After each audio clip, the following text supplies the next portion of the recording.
अच्छा, तो बच्चों अब इसमें जिस तरह से हम लोगों ने दो रेजिस्टेंस, दो या दो से ज्यादा रेजिस्टेंस का इक्विवेलेंट लिखना सीखा, सीरीज पैरेलल कॉम्बिनेशन पढ़ा, बिल्कुल उसी तरह से यहाँ पर कोइल्स के केस में भी सीरीज और पैरेलल कॉम्बिनेशन हम पढ़ते हैं।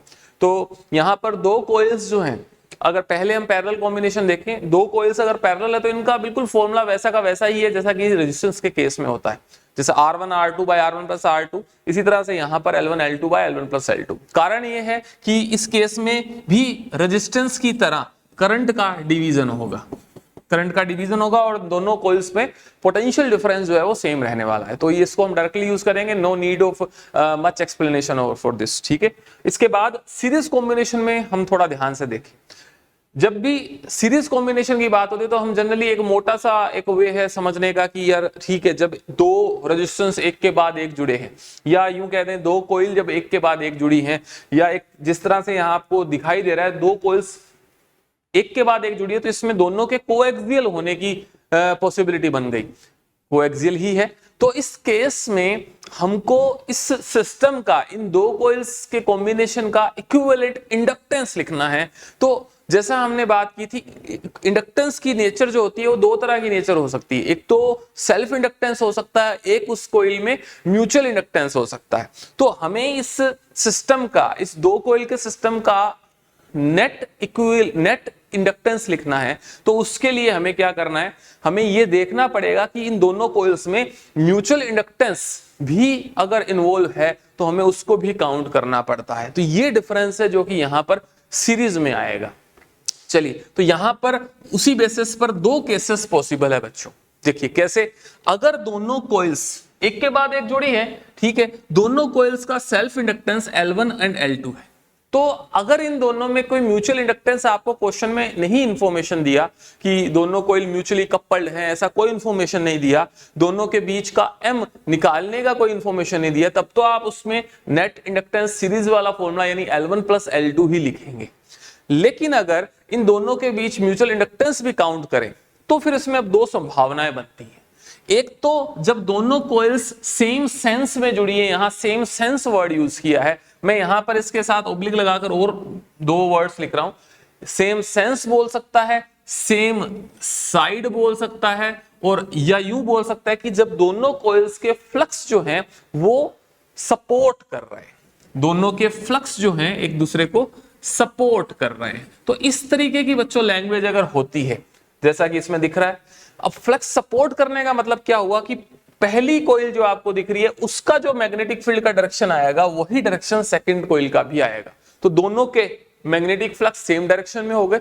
तो उस केस में इस कोइल का अगर हम इंडक्टेंस देखें तो L1 तो उसका सेल्फ इंडक्टेंस की वजह से सेल्फ इंडक्टेंस है, लेकिन दूसरी कोइल की वजह से इसमें जो म्यूचुअल इंडक्टेंस कंट्रीब्यूशन होगा वो होगा M।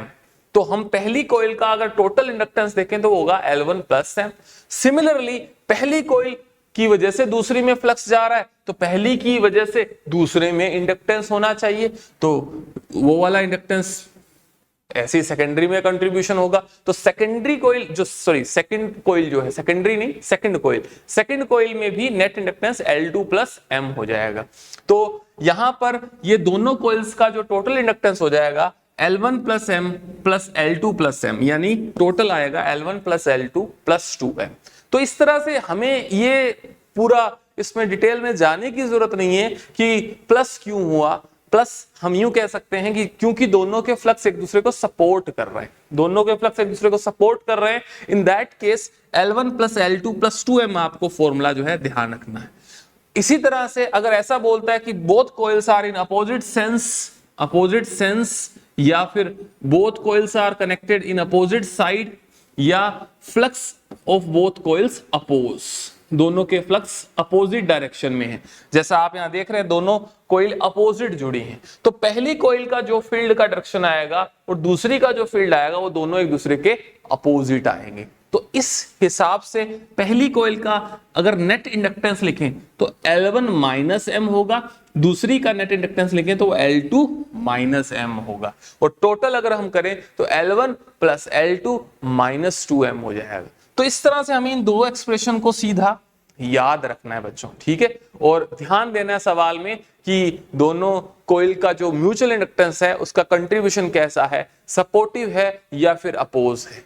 ठीक है, तो इस पर बेस्ड अपने को एक सवाल दिया गया है। चलिए इस क्वेश्चन को देखते हैं। दो कोइल दे रखी है, दोनों का सेल्फ इंडक्टेंस इक्वल है और लिखा है इफ द कपलिंग इज 10%। अब यहां पर जो मैं आपको बात कर रहा था कि इंफॉर्मेशन दी गई है कि दोनों कोइल्स जो सीरीज में जुड़ी हैं वो दोनों म्यूचुअली कपल्ड भी, और कपलिंग कितनी सी है, मात्र 10%, लेकिन जितनी भी हमें लेना तो होगा ही। 10% कपलिंग है, क्या यहां से हम कपलिंग कोफिशिएंट या कपलिंग फैक्टर के बता सकते हैं? बिल्कुल बता सकते हैं। यहां से के की वैल्यू अगर बात करें तो के की वैल्यू हो जाएगी 10/100, दैट इज 0.1। तो के का वैल्यू हमको पता चल गया, और के L1 L2 की हेल्प से हम दोनों कोइल के बीच का म्यूचुअल इंडक्टेंस M भी फाइंड कर सकते हैं। तो पोज करके आप ट्राई करें बच्चों इस सवाल को। मैंने क्वेश्चन समझा दिया है, आपको पूछा है दोनों कोइल सेम सेंस में तब इक्विवेलेंट इंडक्टेंस क्या होगा और दोनों अपोजिट है तब इंडक्टेंस क्या होगा। चलिए करिए। तो देखते हैं M का वैल्यू आप जानते हैं K√L1 L2 होता है, K का वैल्यू आप जानते हैं 0.1 है, और L1 L2 दोनों 5 गिवन है। तो इसमें ये जो आ जाएगा दिस बिकम्स 0.5 हेनरी, यानी दोनों कोइल्स का म्यूचुअल इंडक्टेंस है 0.5 हेनरी। अब इन दोनों में फर्स्ट केस की बात करें तो फर्स्ट केस में अगर बोल रहा है कि सेम सेंस में जुड़ी हैं, सेम सेंस, सेम साइड या सेम या फ्लक्स सपोर्ट का केस है, उस केस में हमने देखा L equivalent is L1 plus L2 plus 2M formula use करते हैं। वैल्यू पुट कर दीजिए, 5 प्लस 5 प्लस 2 टाइम्स 0.5, तो ये हो जाएगा 10 प्लस 1 दैट इज 11 हेनरी। ये आपका फर्स्ट पार्ट हो गया। इसी तरह से सेकंड पार्ट में आपको बोला गया है दोनों कोइल्स क्या हैं, अपोजिट सेंस में। तो अपोजिट सेंस में L इक्विवेलेंट आएगा L1 plus L2 minus 2M। तो यहां पर दोनों वैल्यूज पुट कर दीजिए, 5 प्लस 5 माइनस 2 टाइम्स 0.1, तो यहां आ जाएगा ये 9 हेनरी। तो दोनों कॉइल्स के फ्लक्स के सपोर्ट करने का रिजल्ट आप देख रहे हैं, नेट इंडक्टेंस बढ़ गया, और दोनों कॉइल्स के अपोज करने का रिजल्ट आप देख रहे हैं, नेट इंडक्टेंस थोड़ा कम हो गया। तो इस तरीके से जो है ये वाला सवाल आपको पूछा जा सकता है। एक अच्छा तरीके का एक सवाल यहाँ पर ये फ्रेम होता है, तो इस पे सवाल आ सकता है। हमें फॉर्मूला ध्यान होना चाहिए, दैट्स ऑल। चलिए इसके बाद बच्चों हम नेक्स्ट टॉपिक पर मूव कर रहे हैं। हमने स्टैटिक इंडक्शंस पढ़ लिए, हमने सेल्फ इंडक्शन, म्यूचुअल इंडक्शन, ये दोनों जो पार्ट स्टडी किए, इन दोनों में ये था कि कोई भी मूवमेंट नाम की कोई चीज नहीं थी। मतलब एक कोइल में फ्लो होने वाला अगर करंट चेंज होता है तो उस करंट के चेंज का अपोजिशन वो कोइल करती है by inducing an EMF in itself, by inducing a current in itself, that is called self induction. एक कोइल में करंट फ्लो हो रहा है और उसका फ्लक्स अगर सेकेंडरी वो मिल रहा है, पास रखी दूसरी कोइल को मिल रहा है, और अगर प्राइमरी में करंट फ्लो करने से सेकेंडरी में कुछ ईएमएफ इंड्यूस होता है तो उसको हम बोलते हैं म्यूचुअल इंडक्शन। तो ये हमारे जो दोनों टाइप को जो इंडक्शन थे इनको हम स्टैटिक इंडक्शन में काउंट करते हैं। अब हम बात कर रहे हैं डायनेमिक इंडक्शन, जो टॉपिक का नेम है डायनेमिक इंडक्शन या मोशनल इंडक्शन। इसमें हम क्या देख रहे हैं, चलिए देखते हैं क्या है। मान लीजिए मेरे पास ये जो मेरा पेन है, एक रोड, मेरे पास एक रोड है जैसा आपको यहां पर शो किया है। इस रोड को एक यूनिफॉर्म ट्रांसवर्स मैग्नेटिक फील्ड में, एक यूनिफॉर्म फील्ड प्रेजेंट है, ट्रांसवर्स इस रोड के लेंथ के perpendicular inverts uniform field present है।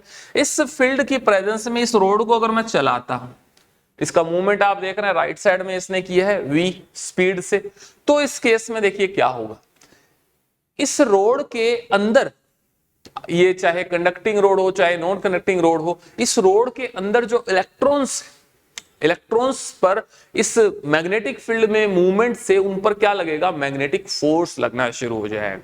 Magnetic force of on any charge Q जो कि v स्पीड से b मैग्नेटिक फील्ड में चलता है, तो उसका फॉर्मूला बच्चों पता होना चाहिए आपको। फॉर्मूला होता है QVB sin theta, basic of magnetic effect of current. तो यहां पर मैं लेकर चल रहा हूं, मान लीजिए मेरे पास एक इलेक्ट्रॉन है, ये नेगेटिव चार्ज। भाई रोड अगर राइट साइड मूव करेगी तो इसके साथ साथ ये इलेक्ट्रॉन भी राइट साइड जाने वाला है। और इस इलेक्ट्रॉन के राइट साइड यानी इलेक्ट्रॉन के चार्ज के मैग्नेटिक फील्ड में मूवमेंट से उस चार्ज पर मैग्नेटिक फोर्स लगना शुरू हो जाएगा। अब मैग्नेटिक फोर्स का डायरेक्शन बच्चों हम कैसे निकालते हैं? Using right hand palm rule. ठीक है, तो राइट हैंड पाम रूल में फोर्स के लिए आपकी जो फिंगर्स हैं वो आपकी मैग्नेटिक फील्ड की डायरेक्शन में जाएंगी, आपका थंब जो है वो वेलोसिटी की डायरेक्शन में जाएगा। तो पाम की जो फेसिंग होती है वो आपको पॉजिटिव चार्ज पर फोर्स की डायरेक्शन बताती है, लेकिन यहां पर कौन सा चार्ज है? नेगेटिव। तो मेरे यहां पर फील्ड की तरफ फिंगर्स, वेलोसिटी की तरफ थंब, और पाम मेरी ऊपर की डायरेक्शन में इशारा कर रही है, लेकिन असल में माइनस चार्ज पर फोर्स किधर लगेगा? नीचे। तो मैग्नेटिक फोर्स नीचे लगेगा, जिसकी वजह से इस रोड में जो नेगेटिव चार्ज है उनका एक्यूमुलेशन, उनका यहां पर मैं एक स्टेट और बना रहा हूं, उनका एक्यूमुलेशन इस नीचे वाले किनारे पर होना शुरू हो जाएगा, नीचे यानी क्यू कॉर्नर पर होना शुरू हो जाएगा। और सिमिलरली अगर लोअर कॉर्नर माइनस हो रहा है तो अपर कॉर्नर इटसेल्फ जो है उतना ही पॉजिटिवली चार्ज हो जाएगा। तो इस तरह से ये रोड का पी सिरा एट हाई पोटेंशियल, क्यू सिरा एट लो पोटेंशियल बन जाता है। एंड वी कैन से कि ये जो रोड है, ये रोड एक, this rod is equivalent to a battery of EMF small E. अब मुद्दा ये है, हमें एक कॉन्सेप्चुअली बात समझ आ गई, मैं डेरिवेशन प्रोसेस पे बिल्कुल नहीं जा रहा हूं, हमें एक बात समझ आ गई कि रोड को जब मूव करवाएंगे एक पर्टिकुलर ओरिएंटेशन में रखते हुए, अब ये पर्टिकुलर ओरिएंटेशन वर्ड क्यों मैं बोला अभी बताऊंगा। जिस स्टेट में यहां पर आप रोड को चला रहे हैं, इस स्टेट में अगर रोड को चला रहे हैं तो उस केस में एक सिरा हाई और एक सिरा लो पोटेंशियल पर हो रहा है, and this road becomes a battery. इस बैटरी का ईएमएफ कितना होगा? इस बैटरी का जो ईएमएफ बच्चों होता है, यहां पर 3 पैरामीटर्स इन्वॉल्व है।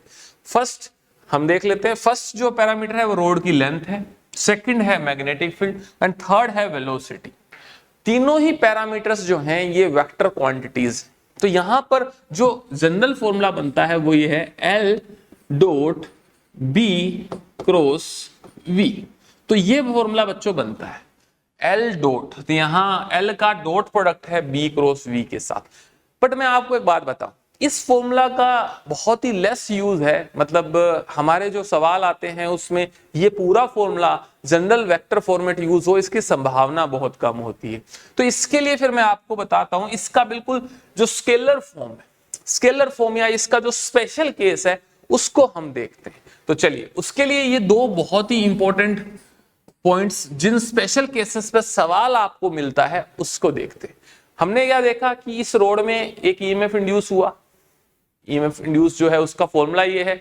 अब इसमें अगर ये L, B और V, ये जो 3 वेक्टर हैं, इन तीनों में से मैंने अभी भी बात करी थी कि पर्टिकुलर ओरिएंटेशन में अगर ये रोड चलती है, ऐसे किसी भी तरीके से रोड को चलाएंगे एक ईएमएफ बनेगा ऐसा नहीं है, ठीक है। तो वो पर्टिकुलर ओरिएंटेशन क्या है, देखिए यहां पर पहला ये लिखा है कि अगर तीनों में से ऑल 3 वेक्टर्स आर कोप्लेनर, ये जो 3 वेक्टर्स हैं अगर तीनों के तीनों एक ही प्लेन में हो जाए, या फिर कोई भी 2 वेक्टर, कोई भी 2 यानी कोई भी 2 मतलब कोई भी 2, L B, B V या V L, कोई भी 2 वेक्टर अगर पैरेलल या एंटी पैरेलल हो जाते हैं तो उस फॉर्मूला के अकॉर्डिंग हम उस वेक्टोरियली उसको सोल्व करें तो हमारा ईएमएफ जो आएगा वो क्या आएगा? 0 आएगा बच्चों। तो मैं एक सिंपल सा एक केस आपको लेकर समझा देता हूं। L, इसका E का फॉर्मूला लिखा था हमने E L dot B cross. तो अगर मैं आपको बोलूं कि मैग्नेटिक फील्ड और वेलोसिटी पैरेलल है, अगर मैग्नेटिक फील्ड और वेलोसिटी पैरेलल है तो B और V के पैरेलल होने से B क्रॉस V का जो वैल्यू आएगा BV sine theta, theta is 0 because parallel है, तो B क्रॉस V क्या आएगा? 0। और B क्रॉस V 0 आएगा तो डेफिनेटली EB क्या आएगा? 0। तो ये मैंने एक केस आपको करके बताया जिसमें B और V पैरेलल होने से E 0 हो जा रहा। ऐसा तीनों केसेस, तीनों वेक्टर्स के म्यूचुअली पैरेलल होने के लिए ट्रू है।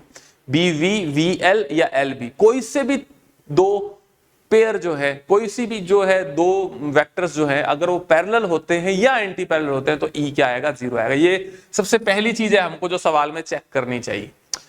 फिर दूसरा केस है कि कब मैक्सिमम ईएमएफ इंड्यूस होगा।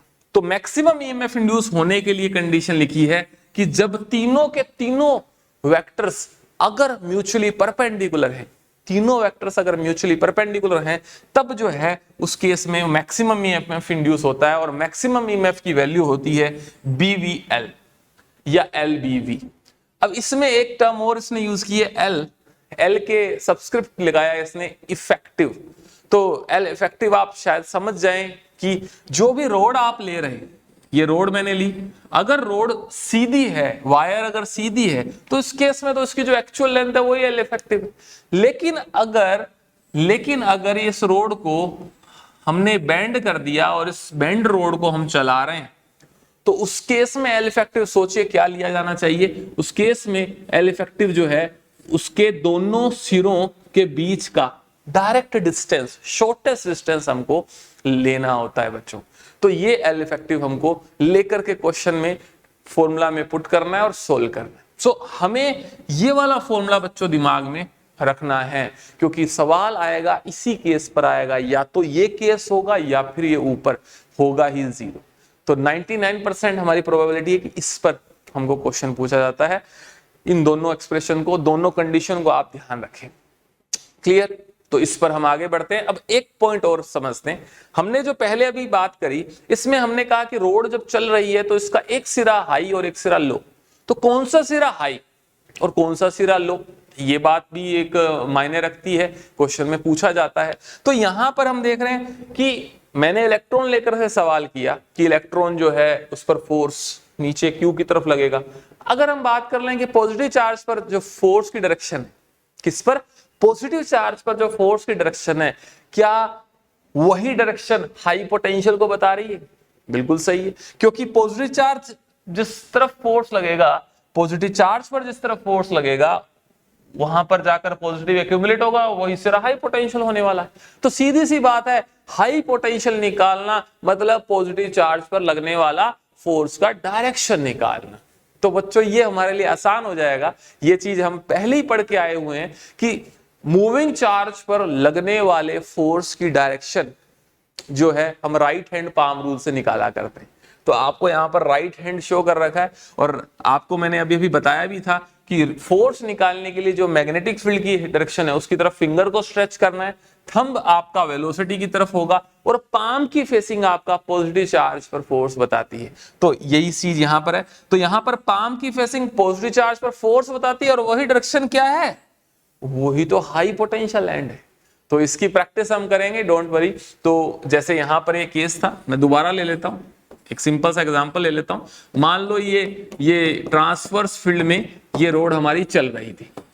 चलिए लगाकर देखते हैं। इसका upper end P, lower end Q है। तो इसमें राइट हैंड पाम रूल लगाकर देखते हैं। मैग्नेटिक फील्ड की तरफ क्या जाएंगी? फिंगर्स। तो फील्ड कहाँ है? इनवर्ट्स है, कॉपी के परपेंडिकुलर इनवर्ट्स, तो आपकी फिंगर्स इनवर्ट्स जानी चाहिए।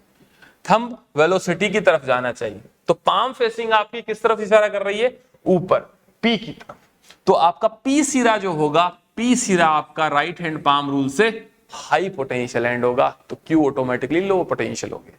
तो ये था बच्चों आपका हाई पोटेंशियल एंड निकालने का रूल। ठीक है, राइट हैंड पाम रूल। चलिए तो इस पर अब कुछ बेसिक सवाल देखते हैं, देखना शुरू करते हैं। जैसे पहला पार्ट है, यहाँ पर आपको पोज करके फॉर्मूला दिमाग में रखना है। फॉर्मूला में दो केसेस जो हमने देखे हैं उनको ध्यान रखना है। दो केसेस में पहला है, अगर कोई से भी दो वेक्टर पैरेलल है या एंटी पैरेलल है तो E आएगा ही, जीरो, बात खत्म हो गई। लेकिन अगर तीनों म्यूचुअल परपेंडिकुलर है तब भी EMF आएगा BVL। चलिए पहला केस। इस केस में देखिए आपको पूछा गया moving in the magnetic field, find the induced EMF and the polarity of the road की लेंथ अगर मैं L मानकर चल रहा हूं, बाकी पैरामीटर्स आपको गिवन है। देखिए फर्स्ट पार्ट का आंसर क्या आना चाहिए। तो पॉज करके आप इनको ट्राई करना शुरू कीजिए। मैं करता हूं फर्स्ट जो क्वेश्चन है, इसमें आप देखें अगर रोड का मूवमेंट इस तरह से, तो बच्चों कभी भी रोड इस तरह से मूव कर रही है ना, तो दो वेक्टर्स ऑलरेडी पैरेलल हो चुके हैं। अब आप सोचिए कौन से दो vectors? L vector and V vector. क्योंकि रोड का लेंथ वेक्टर L वेक्टर क्या होता है? रोड की लेंथ के अलोंग ही होता है। तो यहां पर इस केस में L और V पैरेलल है, so this implies E will be 0, यानी इस केस में कोई EMF इंड्यूस नहीं होने वाला। चलिए अगले पार्ट देखते हैं। इसमें देखिए और साथ के साथ हाई पोटेंशियल एंड कौन सा है वो भी बताना है। अच्छा, इस केस में आप देखिए रोड का length, velocity and magnetic field, क्या तीनों वेक्टर्स म्यूचुअली परपेंडिकुलर हैं? यस, तीनों म्यूचुअली परपेंडिकुलर है, तो ईएमएफ जरूर इंड्यूस होगा। और ईएमएफ इंड्यूस कितना होगा? ई विल बी बीवीएल। ये सिंपल है। हाई पोटेंशियल एंड कौन सा होगा उसके लिए रूल लगाएं, बताइए कौन सा हाई पोटेंशियल एंड होना चाहिए? पी और क्यू में से right hand palm rule, fingers inwards, क्योंकि फील्ड कहां है? इनवर्ड है, फिंगर्स इनवर्ड्स, थंब वेलोसिटी की तरफ। बिल्कुल सही है पोस्चर, हैंड पोस्चर ठीक है। तो पाम मेरा जा रहा है नीचे क्यू की तरफ, इसका मतलब मेरा क्यू सिरा जो होगा वो हाई पोटेंशियल एंड होगा and EMF will be BVL. क्या ये सही बात है? बहुत सिंपल सा सवाल था। ऐसे ही अगला पार्ट, अब अगले पार्ट में एक थोड़ा सा ये केस है जिसमें जो वेलोसिटी है v और l, अच्छा l समझते हैं ना आप, रोड की जो लेंथ है, रोड की लेंथ के अलोंग जो वेक्टर है वही l वेक्टर, तो l और v के बीच यहां एंगल जो है 90 नहीं, तो अब इसको कैसे डील करें, इसको कैसे करें? हमने तो फॉर्मूला मैंने बोल दिया अल्टीमेटली कि बीवीएल ही काम आने वाला है, तो वो फॉर्मूला तब लगता है जब बीवीएल तीनों म्यूचुअली परपेंडिकुलर हो। तो यहां पर एक वेक्टर बच्चों टेढ़ा है, वेलोसिटी जो है वो टेढ़ी है। टेढ़ी होने का मतलब ना वो परपेंडिकुलर नहीं है बी और एल के साथ, ठीक है। तो इस केस में हम क्या कर सकते हैं, इस वेलोसिटी के क्या हम कंपोनेंट नहीं ले सकते क्या? बिल्कुल ले सकते। इस वेलोसिटी के बच्चों दो कंपोनेंट लो और देखो क्या फिर क्वेश्चन सॉल्व हो जाएगा। इस वेलोसिटी का लेंथ के अलोंग ये जो कंपोनेंट आएगा this will be L cos theta, और ये जो परपेंडिकुलर आएगा this will be L sine theta. तो अब आप सोचिए हमें इंड्यूस्ड ईएमएफ लिखना है, कौन सा कंपोनेंट परपेंडिकुलर है, म्यूचुअल परपेंडिकुलर है, कौन सा कंपोनेंट ईएमएफ इंड्यूस करेगा? तो आप बड़े आराम से आपको दिख जाएगा L cos theta is parallel to the, sorry यहां एल नहीं आएगा, एल की जगह वी आएगा, सॉरी ये एल की जगह वेलोसिटी, हम वेलोसिटी के कंपोनेंट ले रहे हैं। सो वेलोसिटी का एक कंपोनेंट v sin थीटा, दूसरा कंपोनेंट v cos थीटा। अब v cos थीटा जो है वो एल के पैरेलल है, v sin थीटा जो है वो एल के परपेंडिकुलर है। तो आप देखिए v cos थीटा जो है वो एल के पैरेलल है, इसका मतलब इस कंपोनेंट v cos थीटा की वजह से कोई ईएमएफ इंड्यूस नहीं होगा, और हमारा v sin थीटा जो है this is perpendicular to l, this is perpendicular to B also. तो यहां पर इस कंपोनेंट की वजह से ईएमएफ आएगा। तो हमें केवल एक काम कर रहे हैं, हमारे फॉर्मूला में बी वी एल में v की जगह v परपेंडिकुलर यूज करना है। यहां पर v परपेंडिकुलर कंपोनेंट कौन सा है? v साइन थीटा है बच्चों। तो हमने बस कुछ नहीं किया, उस वेलोसिटी के दो कंपोनेंट कर लिए, ठीक है। तो e का वैल्यू क्या आ जाएगा? B V sine theta into L.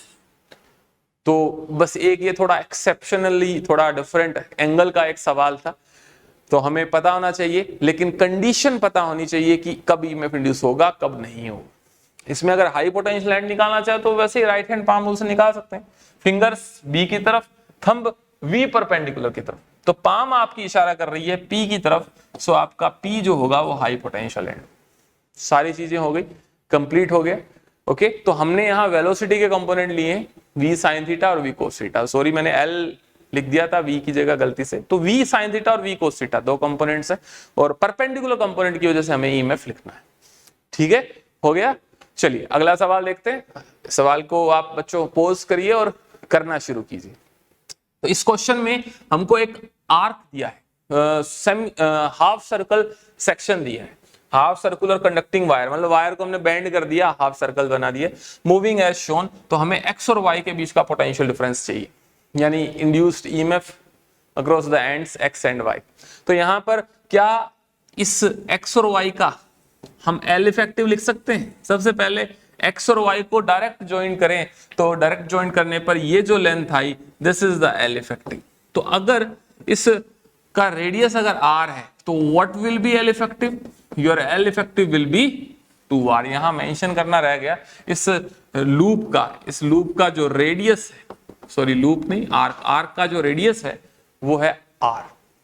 Semi circle section का रेडियस r लेकर चलें तो एल इफेक्टिव यहां पर 2r हो गया, और ये कहां जा रहा है? नीचे की तरफ। फील्ड कहां है? इनवर्स। ध्यान से देखिए, क्या एल वी एंड बी तीनों म्यूचुअली परपेंडिकुलर है, बिल्कुल है। कौन सा सिरा हाई पर है, कौन सा सिरा लो पर है, तो पाम रूल लगाइए, फिंगर्स इनवर्ट्स, थंब वेलोसिटी की तरफ, तो आपका पाम बच्चों इशारा कर रहा है वाई की तरफ।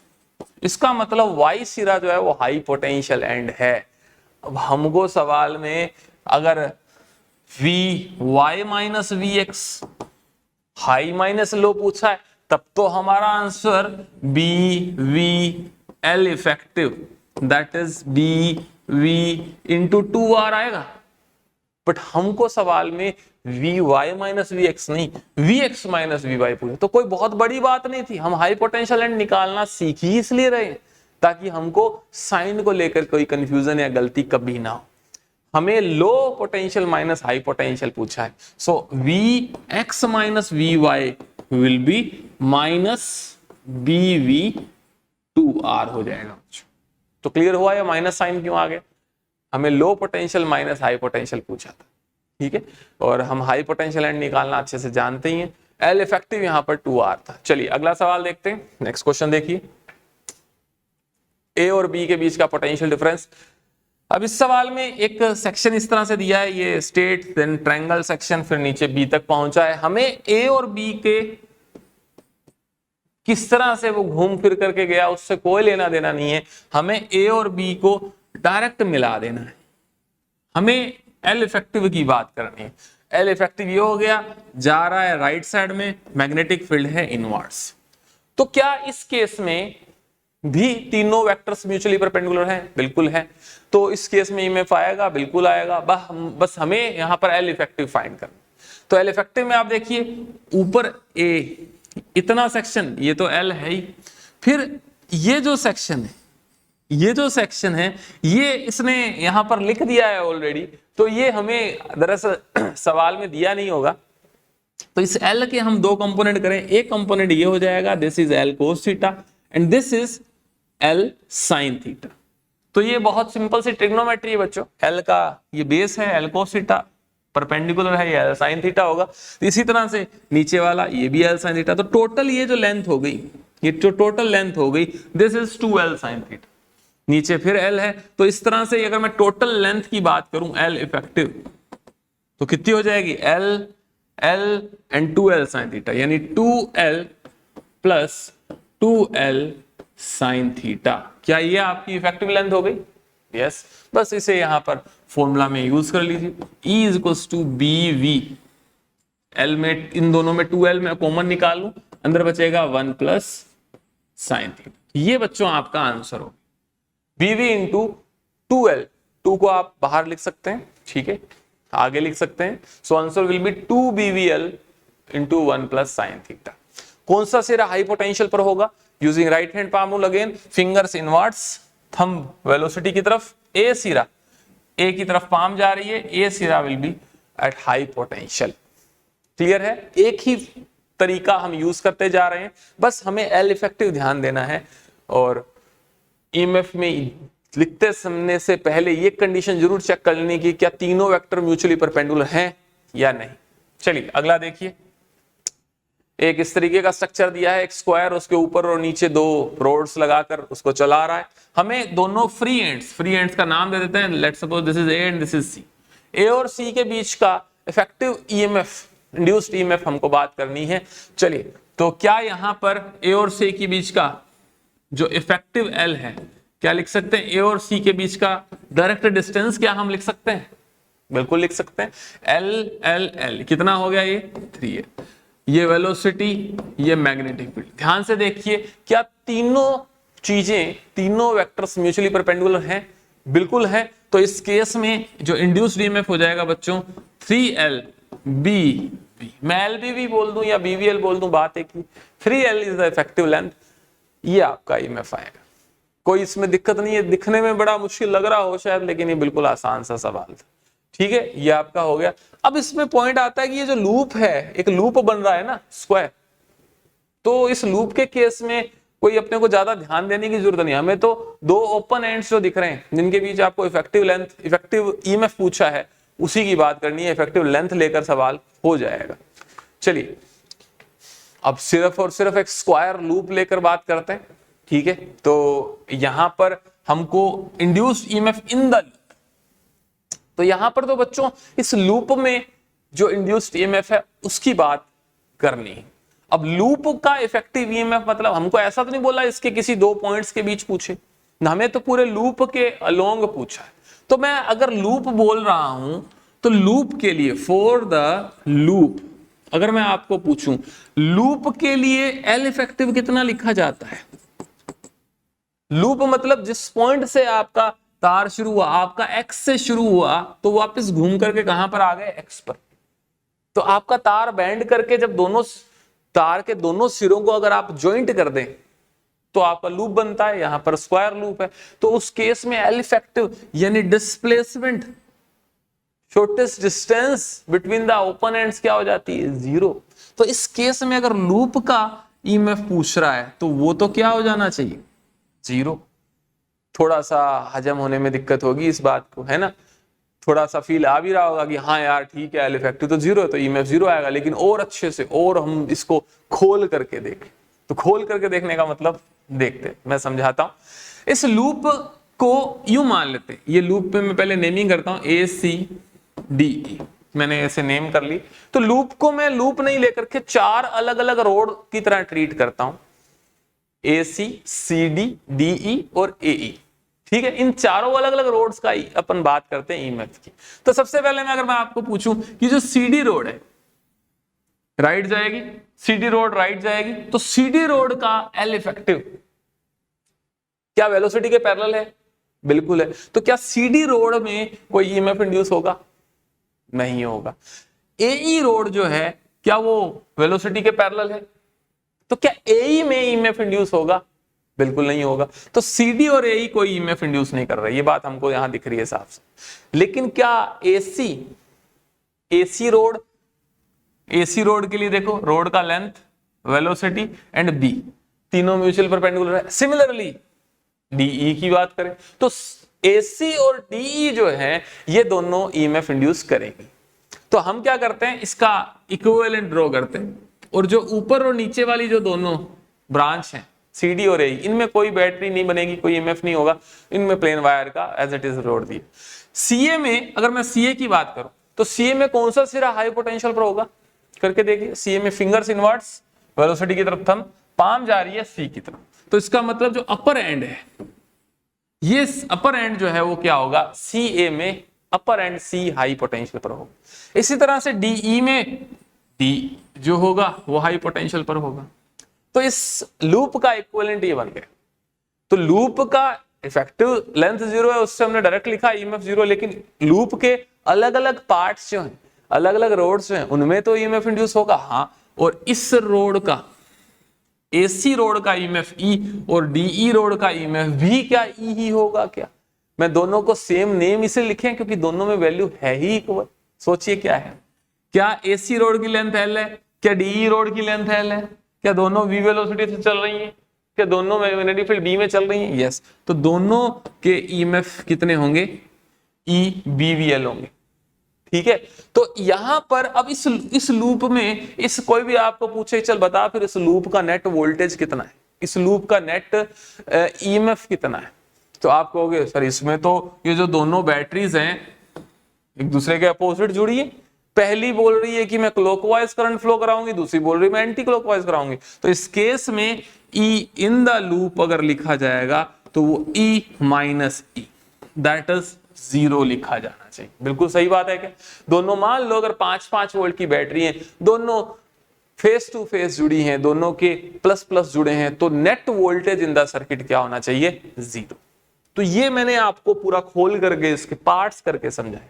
और डायरेक्ट अगर बात करें तो ये तो और भी अच्छा हो जाएगा कि नेट इंड्यूस्ड ईएमएफ जो आएगा वो कितना आएगा?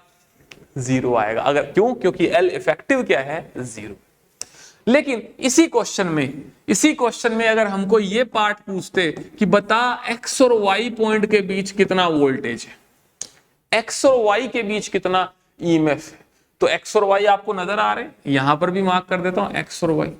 तो X और Y के बीच का जो नेट वोल्टेज है, कितनी वोल्टेज नजर आ रही है X और Y के बीच में? E। ई। एक्स और वाई के बीच का एल इफेक्टिव कितना है, मैं यहां पर लिखता हूं 4xy। एल इफेक्टिव कितना होगा, एल। एक्स और वाई के लिए एल इफेक्टिव कितना होगा, एक्स और वाई के बीच की दूरी कितनी होगी, एल होगी। तो एक्स और वाई के बीच का जो नेट ईएमएफ आना चाहिए वो आना चाहिए बीवी आना चाहिए। तो दोनों बातों में अंतर समझिए बच्चों। लूप के किन्हीं दो पॉइंट्स के बीच में जब ईएमएफ बात होगी तो हमें उन दोनों पॉइंट्स के बीच का शॉर्टेस्ट डिस्टेंस लिखना है। लेकिन अगर पूरे लूप में ईएमएफ इंड्यूस की बात होगी तो उसमें आंसर 0 आएगा। लेकिन एक प्रिकॉशन और बताऊं, 0 तब आएगा जब ये मैग्नेटिक फील्ड कैसा हो, यूनिफॉर्म। मतलब ये है ना कि दोनों रोड्स AC और DE दोनों सेम मैग्नेटिक फील्ड में होनी चाहिए। ठीक है, ऐसा नहीं है कि AC पर फील्ड अलग है, DE पर अलग है। तो अगर फील्ड अलग हुए तो ये वाले दोनों ईएमएफ भी अलग अलग हो जाएंगे, तो नेट ईएमएफ 0 नहीं आएगा। जिस पर सवाल आपको लास्ट ईयर्स में पूछा भी गया है, नॉन यूनिफॉर्म फील्ड में लूप का मूवमेंट। चलिए देखते हैं, ये रहा सवाल आपके सामने। एक अच्छा सवाल है तो इसको आप ध्यान से समझिए। अगर ट्राई करना चाहता है तो ट्राई करिए, अदरवाइज देखिए। क्वेश्चन आपका AIPMD 2015 में आया हुआ है, देखते हैं। एक कंडक्टिंग स्क्वायर लूप आपको ये बॉक्स के अंदर, बॉक्स बना रखा है, बॉक्स के अंदर ये आपका डायग्राम।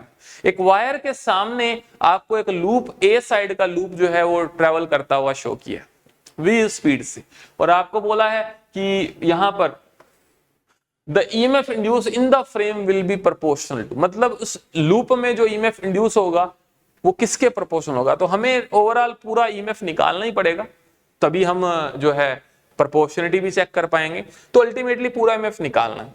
अब मुद्दा यह है कि क्या लूप के केस में हमेशा इंड्यूस्ड EMF 0 होता है? नहीं। वो लूप के केस में EMF इंड्यूस तब 0 होता है जब लूप यूनिफॉर्म फील्ड में चल रहा हो, अभी भी हमने बात करी। लेकिन इस केस में आपको ये वायर शो कर रखा है, इस वायर का जो मैग्नेटिक फील्ड है उस मैग्नेटिक फील्ड में लूप ट्रेवल कर रहा है, बिल्कुल। तो क्या वायर का मैग्नेटिक फील्ड उससे दूर जाने पर डिक्रीज नहीं होता है? क्या होता है। तो क्या मैग्नेटिक फील्ड यूनिफॉर्म हुआ या नॉन यूनिफॉर्म? Non uniform. तो सर नॉन यूनिफॉर्म हुआ तो फिर क्या इसमें EMF 0 आएगा? नहीं आएगा।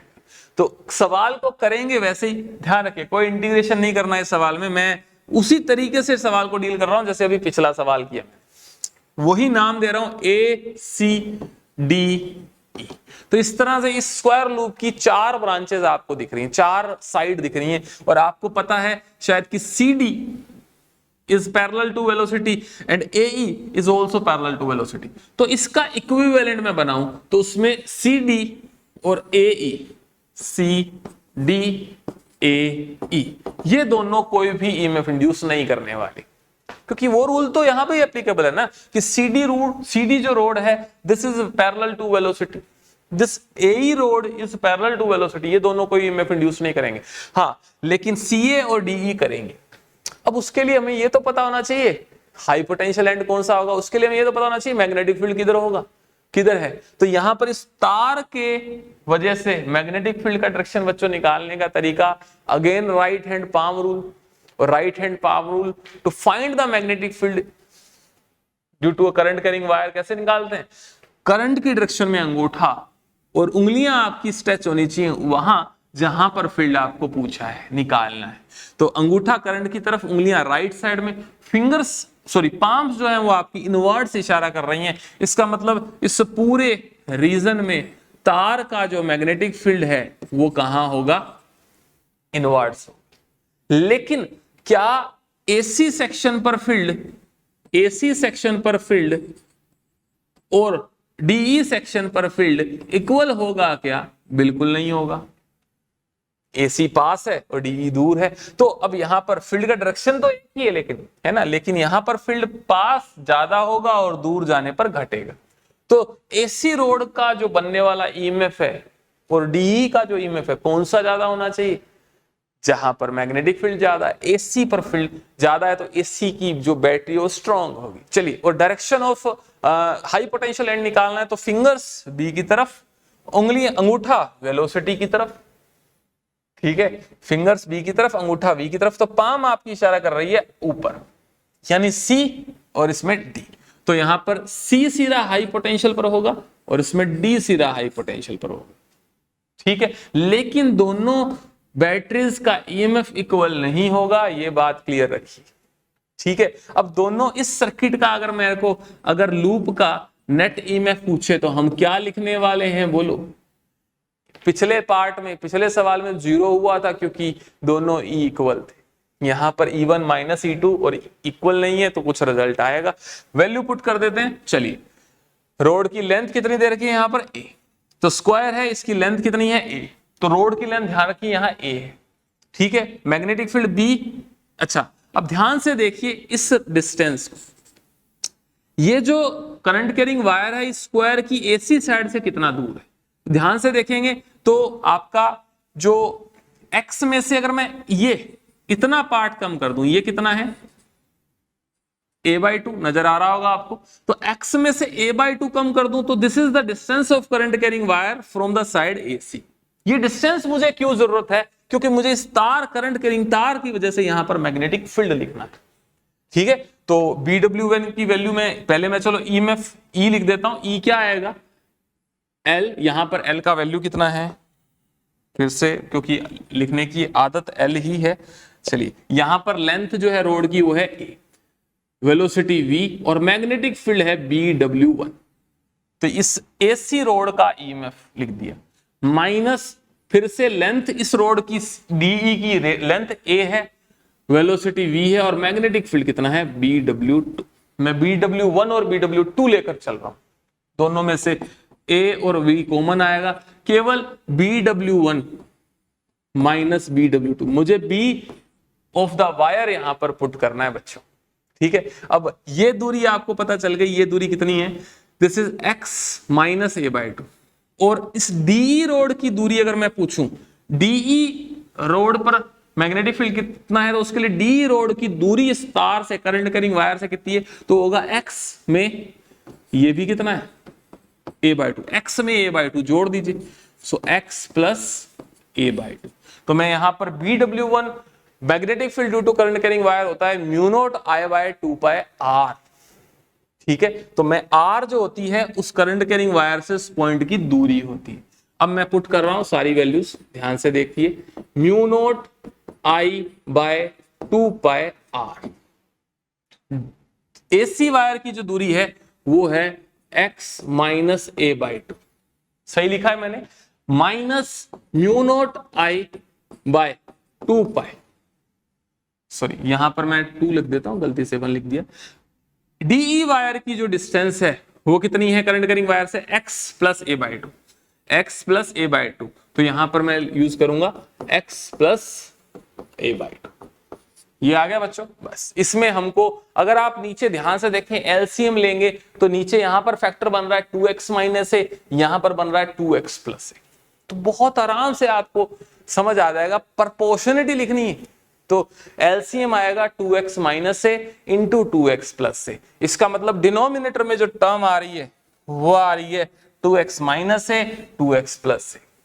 तो क्लियरली आपको सिर्फ प्रोपोर्शनलिटी देखनी है, तो यहां से दिख गया कि आपका आंसर ये थर्ड आने वाला है। और अगर पूरा सोल्व करना ही चाहते हैं तो कर सकते हैं, इसमें कहीं कोई दिक्कत नहीं है। एक स्टेप और आगे बढ़ाएंगे तो total EMF in the loop आप फाइंड जरूर कर सकते हैं। तो बच्चों इसको आपने स्टेप बाय स्टेप देखा, अगर आपको नहीं समझ आया या कुछ प्रॉब्लम है तो आप इसको दोबारा रिपीट करके देखें, लेकिन प्रोसेस इसका यही रहेगा, ठीक है। चलिए